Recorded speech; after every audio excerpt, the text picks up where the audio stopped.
Je voulais partir en Espagne, mais on m'a dit que les rails n'avaient pas la même taille là-bas. Ça veut dire que je ne peux pas y aller en train ? Eh bien si, mais pas partout. Et c'est là que ça devient intéressant, on vous explique.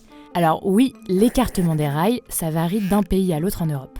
Par exemple, en Espagne et au Portugal, les rails sont plus larges qu'en France.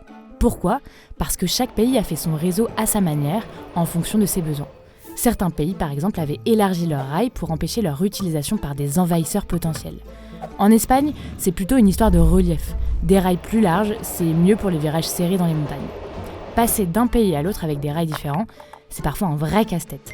Heureusement, des solutions existent. Un troisième rail peut être ajouté pour s'adapter aux deux tailles. On peut aussi remplacer les bogies à la frontière. Les bogies, ce sont les structures sous le train qui soutiennent les roues. Sinon, le plus simple, c'est encore de changer de train.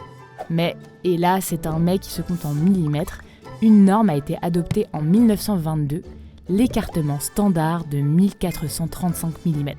Aujourd'hui, grâce à cette harmonisation, vous pouvez voyager de la France à l'Allemagne, la Belgique, l'Italie et même la Grande-Bretagne sans que votre train ne perde le nord. Et pour l'Espagne, bonne nouvelle, depuis 2010, une ligne à écartement standard relie Paris à Barcelone à grande vitesse, sans prise de tête, juste du plaisir en ligne directe.